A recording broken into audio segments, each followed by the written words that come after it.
نحمده ونصلي ونسلم على رسوله الكريم أما بعد. بسم الله الرحمن الرحيم.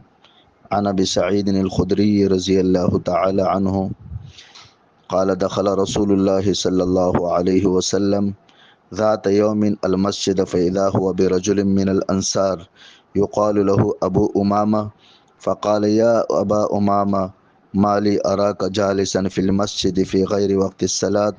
قال هموم لزمتني وديون يا رسول الله. قال أفلا أعلمك كلاما إذا قلته أذهب الله همك وقضى عنك دينك؟ قال قلت بلى يا رسول الله.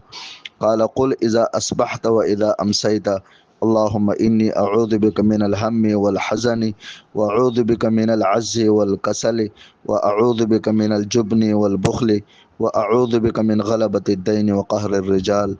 قال ففعلت ذلك فأذهب الله همي وقضى عني ديني. حضرت ابو سعید الخدری رضی اللہ تعالیٰ عنہ ایک بہت بڑے صحابی ہے. وہ روایت کرتے ہیں کہ ایک دن رسول اللہ صلی اللہ علیہ وسلم مسجد میں تشریف لائے تو آپ کی نظر ایک انصاری شخص پہ پڑی جن کا نام ابو امامہ تھا.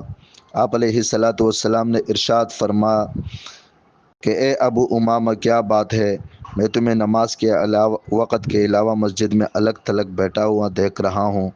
حضرت ابو امامہ رضی اللہ تعالیٰ عنہ نے عرض کیا یا رسول اللہ مجھے غموں اور قرضوں نے گھیر رکھا ہے. آپ علیہ الصلاۃ والسلام نے ارشاد فرما کیا میں تمہیں ایک دعا نہ سکھلا دوں؟ جب تم اس کو کہو گے تو اللہ تعالیٰ تمہارے غم دور کر دیں گے اور تمہارا قرض اتروا دیں گے. حضرت ابو امامہ رضی اللہ تعالیٰ عنہ نے عرض کیا یا رسول اللہ ضرور سکھا دے. آپ علیہ الصلاۃ والسلام نے ارشاد فرما صبح و شام یہ دعا پڑھا کرو اللہم انی اعوذ بک من الہم والحزن واعوذ بک من العجز والکسل واعوذ بک من الجبن والبخل واعوذ بک من غلبۃ الدین وقہر الرجال. رواہ ابو داود، حدیث نمبر 1555. اس دعا کا ترجمہ یہ ہے یا اللہ میں فکر اور غم سے آپ کی پناہ لیتا ہوں، میں بے بسی اور سستی سے آپ کی پناہ لیتا ہوں، اور میں کنجوسی اور بزدلی سے آپ کی پناہ لیتا ہوں، اور میں قرض کے بوجھ میں دبنے سے اور لوگوں کے میرے اوپر دباؤ سے آپ کی پناہ لیتا ہوں. حضرت ابو امامہ رضی اللہ تعالیٰ عنہ فرماتے ہیں کہ میں نے صبح و شام اس دعا کو پڑھا، اللہ تعالیٰ نے میرے غم دور کر دیے اور میرا سارا قرض بھی ادا کر دیا. میرے عزیز دوستو بزرگوں، یہ دعائیں رہتی دنیا تک ہمارے لیے آپ علیہ الصلاۃ والسلام نے چھوڑی ہے. صحابہ اکرام اللہ پاک کی بڑی برگزیدہ مخلوق تھی جو آپ علیہ الصلاۃ والسلام پہ جانثار تھی. انہوں نے ایک ایک بات کو محفوظ کر کے ہم تک پہنچایا. آج ہم میں سے ہر شخص یہ دنیا کے غموم اور ہموم، گھریلو ناچاکیوں، ڈپریشن کا شکار ہے.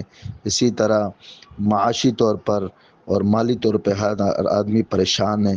میرے دوستو عزیزو، ہم بجائے اس کے کہ ہم اپنے ہیلے اور اپنی تدبیریں کریں، وہ اپنی جگہ پر ہے، وہ کرنی چاہیے، لیکن اس کے ساتھ ساتھ ہمیں آپ علیہ الصلاۃ والسلام کے فرمودات اور آپ کے ارشادات کو بھی فراموش نہیں کرنا چاہیے.